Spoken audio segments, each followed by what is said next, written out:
भाइयों और बहनों, जय श्री राधे कृष्ण। आज जो कहानी मैं आपको सुनाने जा रहा हूं ना, यकीन मानो ये सिर्फ एक कहानी नहीं, एक सफर है। एक ऐसा सफर जिसमें प्यार है, त्याग है, सपना है और संघर्ष भी। तो सुनो जरा ध्यान से। एक शाम थी, हवा में ठंडक थी और कथा का भव्य पंडाल पूरी तरह सजा हुआ था।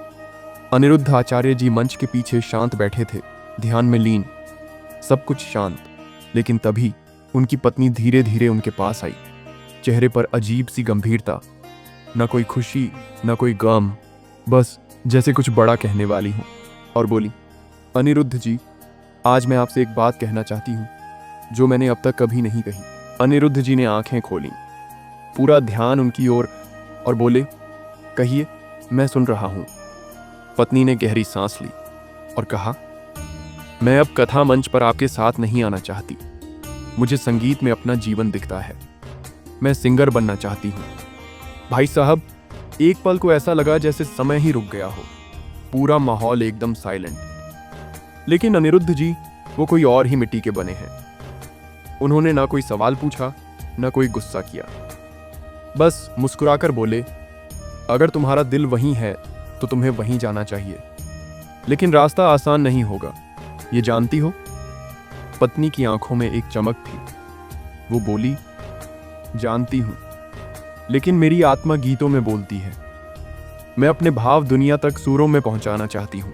अनिरुद्ध जी ने बस उसका हाथ थामा और कहा, जाओ, लेकिन एक वादा करो, चाहे जहां भी जाओ, प्रेम और सेवा का भाव मत छोड़ना।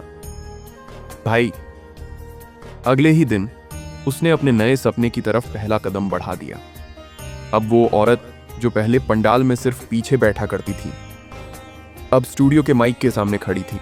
स्टूडियो कैसे बुक करते हैं, रियाज कैसे होता है, कुछ नहीं आता था उसे, लेकिन हौसला देखो, रोज सुबह उठकर रियाज करती, अनिरुद्ध जी के प्रवचन गुनगुनाती और अपने अंदर की आवाज को सुरों में ढालती। एक दिन उसने एक गाना लिखा, मैं भी कुछ कहना चाहती हूं।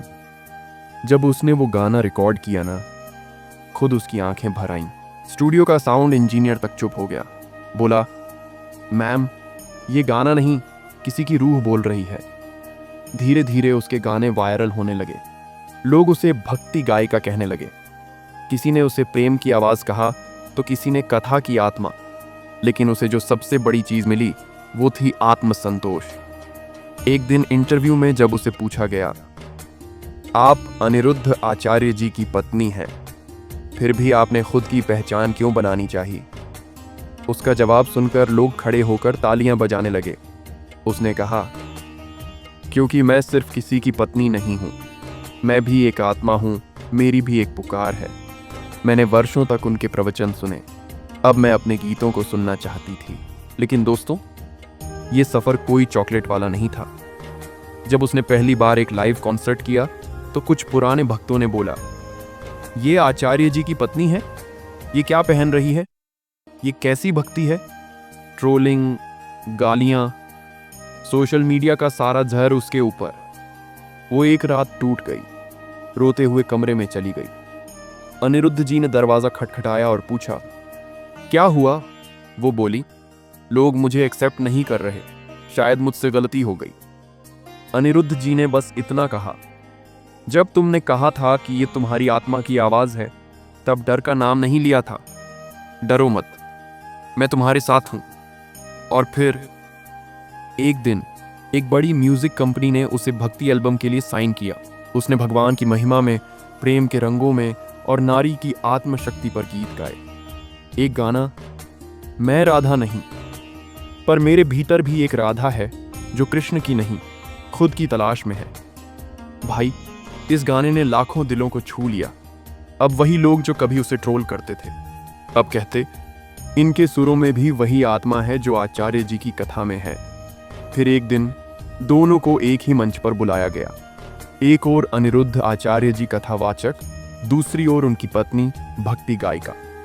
जब दोनों मंच पर साथ आए ना, पंडाल तालियों से गूंज उठा। अब वो साथ साथ नहीं थे, लेकिन फिर भी एक साथ थे। दो रास्ते, लेकिन मंजिल एक, आत्मा की संतुष्टि। और भाइयों, कहानी यहीं खत्म नहीं हुई। एक दिन एक म्यूजिक डायरेक्टर आया और बोला, आपका टैलेंट कमाल का है, लेकिन शर्त है अनिरुद्ध जी से दूरी बनानी होगी। आप आजाद कलाकार बनिए। पत्नी चौंकी। पहली बार झिझकते हुए अनिरुद्ध जी से पूछा। अनिरुद्ध जी बोले, अगर मेरी परछाई तुम्हारे रास्ते में है तो मैं पीछे हट जाऊंगा। पत्नी ने आंखें बंद की और कहा, मुझे वो सफलता नहीं चाहिए जो तुम्हें मुझसे दूर कर दे। और उस रात दोनों ने एक फैसला किया, संगीत और धर्म को जोड़ने का, एक पुल बनाने का। वो अपने गांव लौट आए। अब हर कथा के अंत में अनिरुद्ध जी कथा कहते और उनकी पत्नी वही कथा एक भजन बनाकर गाती। अब वो सिर्फ सिंगर नहीं थी, एक संदेशवाहक बन चुकी थी। और यही से शुरू हुआ एक नया अध्याय। दोस्तों, अगर आपको भी कभी लगे कि आपकी आवाज किसी और से अलग है तो डरना मत, क्योंकि असली प्यार वही होता है जो उड़ने देता है, रोकता नहीं।